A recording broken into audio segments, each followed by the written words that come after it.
Hey, what's going on, guys? My name is Alex. I'm a real estate investor, and I want to make these videos to share with you guys the things I'm learning, the challenges I'm overcoming, and hopefully you guys can use this information to accelerate your own journey. So today we have another call calibration from another one of our lead managers. Our lead managers are based out of the Philippines, and they're really good on the phones. I want to kind of jump in, part way through this video and kind of give you guys my feedback as well, because I think that's a little bit more valuable than just waiting till the very end to hear my feedback. So I'll be jumping in and out, but you'll hear her, disqualify this guy, pitch terms. She has a really good understanding of how terms works, and her ability to confront sellers and ask difficult questions is very good as well. So without further ado, let's get into the call. Calling. Hi, this is Mickey. How's it going? Who is this? Again, my name is Mickey. Am I speaking with Kenneth Kelly? Who's calling? I'm with American Easy Offers. This is about your property in Fairview Drive. We talked to you a month ago about this property. We did what? We talked to you a few months ago about this property. You told us that you have a buyer on this. I assume they were able to close. No. They bailed out. Sorry. No, they didn't. No, they couldn't find a. I don't know what he was doing, but he couldn't close it out. Mm. But are you still under contract with them? No. But are you still selling this property? Yes. How much are you selling it right now? Right now, Mm-hmm. 250. 250? 250.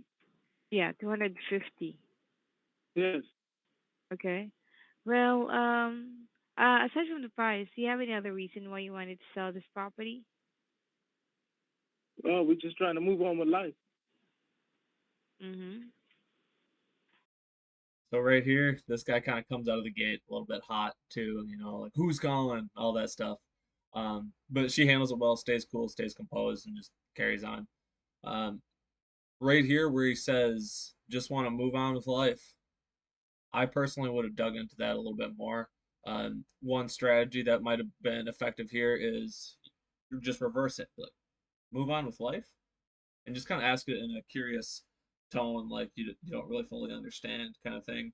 A lot of times that will get these sellers to elaborate and and tell you more about what has actually got them interested in selling. So that way you can get that motivation and you can better solve their problem, better structure your offer to help these people. But have you tried, fixing it up and renting it out? Original? No. We don't want to do that. Don't want to be the landlord? No. How about, have you tried working with a realtor? Have we? Are you working with a realtor? Right now, Mm-hmm. we're trying to work with somebody. Yeah. All right. What's up? But right now you're with a realtor. Right now, yeah, we are. We're trying to go ahead and try to sell it. Yeah. I understand. Well, actually, we have two ways on buying the property. Um, First of all, we buy properties through cash, but it actually only works for properties that need, tons of improvement. So we do improvements as well on the properties, and then we are the one who handle all the closing costs, closing fees, all the liabilities on the property. So we buy them on a really steep discount, and the steep discount that I'm talking about is around 50 to 60% of the market value. But if you want the highest market value of your property, we could buy it on terms. Oh, so you interested in buying that 250? Yeah, but it will be That on man terms. sounds surprised. Like, what? What terms? Terms. This is just like the property that we bought a couple days. So right here, she goes through a couple of disqualifying questions, just to kind of play doctor, right? Figure out like, hey, is your arm broken? Is your leg broken? What's going on here? Why not rent it? Why not list it with an agent? That those sort of questions to hopefully get a better understanding, eliminate options, right? So the old saying, closers close doors. So you're going down a hallway. Why not go in this door? Okay, go with a real estate agent. No, okay, close that door. Why not fix it up and rent it yourself? No, okay, close that door. So you can kind of go down the path, eliminate the options until there's only, a couple of good options. So then we actually do find what they are trying to accomplish and what they are looking for at the end. So another thing I like that she did was she said, I could buy this thing full price on terms, and then just zip, shut up, put yourself on mute. That was good. A lot of the times you have the tendency to kind of like continue to talk and be scared about that silence or that uncomfortableness. And in reality, just let it hang out there. Just let it sit. You want to do that too when you're giving offers, but that's something I wanted to highlight here. And then she goes into once he kind of is like, well, what are terms? Which they're going to ask 99% of the time. So then she goes into a third party story, which is really the only way to explain terms to somebody for most situations. So that is very good as well. This property that we bought with Rob, it's actually he doesn't want to rent it out as well, and his the property has been listed for in the market as well, and trying to sell it. So we came in, we bought the properties on terms. We gave him a down payment, and then the remaining on an equal monthly payment. Do you think that will work for you too? Oh no, we trying to get all our money and get out. Get out. Mm. Yeah, but as I mentioned, buying the property on cash will be really expensive. That's why it will be on a really steep discount.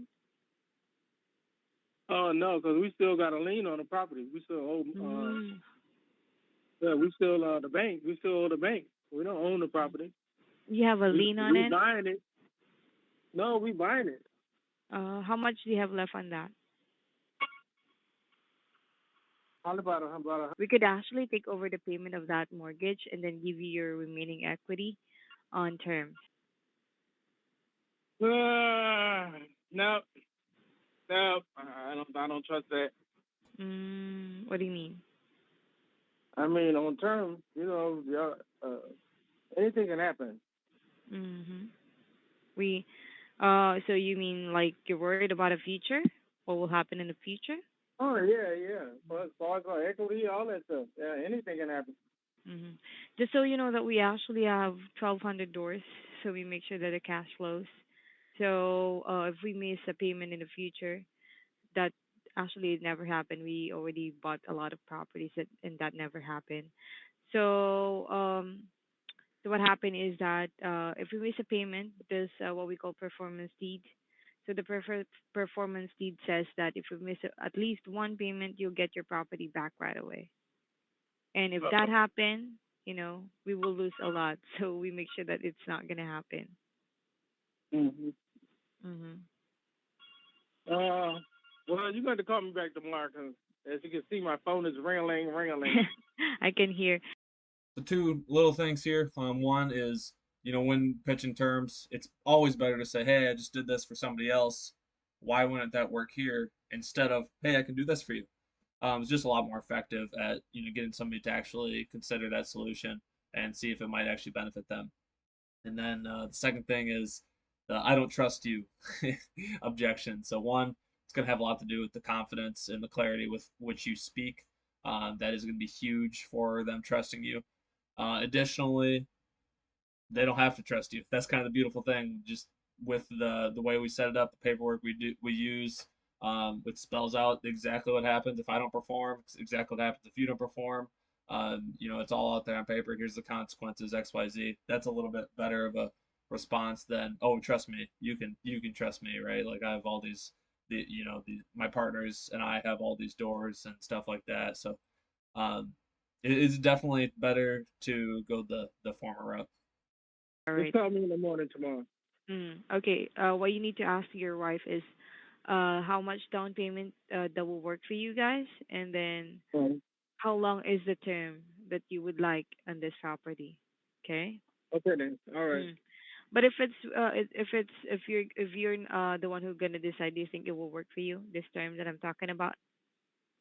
Uh, I don't know. Like Okay. I said, I have to shoot this at my wife. Just call me Okay. in the morning. Okay. So what would be the best time to call you? Right off the top, there was like, who is this? Like, there's no trust. I'm glad that you kind of recognize, like, okay, this guy. Let's just get to the point. And then from there on, he was much more open to talking to you. So I like that little recognition. And then here's what, here's who I am. Here's why I'm calling. Let's get into it. Just continue that. That was good.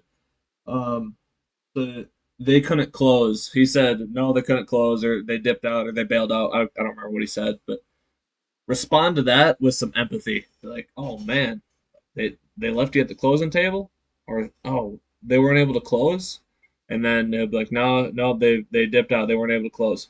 Man, what happened? Why weren't they able to close? Dig into that, get that reasoning, um, make them feel that a little bit more, and maybe they'll also drop some nuggets about, well, once they figured out there was a hole in the roof or whatever, whatever they might say, they might give us some additional information there too.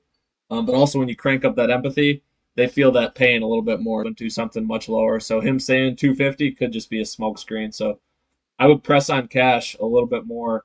Um, Again, in this particular situation, I would say like, I I don't know what Zillow is. Let's say Zillow says 300. I think most investors are going to have to be around like 150 to 180 cash. I mean, how come something like that would not work for you? Or anything like that. Maybe also ask specifically in this situation because we didn't know what he was under contract for. Like, okay, what were you trying to sell it for last time? That'd be another good question. Just to dig into cash a little bit more first. I did like that you disqualified renting and realtors. When they do that, I also like to validate them what they're saying. Why not rent it? Well, I don't want to be a landlord. Oh yeah, no, I do understand. Being a landlord can be somewhat of a headache, especially with these tenants, right? Okay, that makes sense. Well, what about listing it? And then they say whatever, yeah, that does make sense too. And then you kind of move on. So it doesn't feel like you're asking them a question, they answer, and then it doesn't feel like you're just like going down a list of questions. It feels like it's more of a conversation when you validate their answers. So that was the call from Mickey. Again, she's a VA based out of the Philippines. She's awesome. She's crushing it. And you heard some of my feedback kind of woven into the call, and then a little bit of feedback after the call as well. If you guys like stuff like this, definitely let me know. Definitely let me know what you want to see on the next one, and hopefully you took something from this. So see you guys on the next one.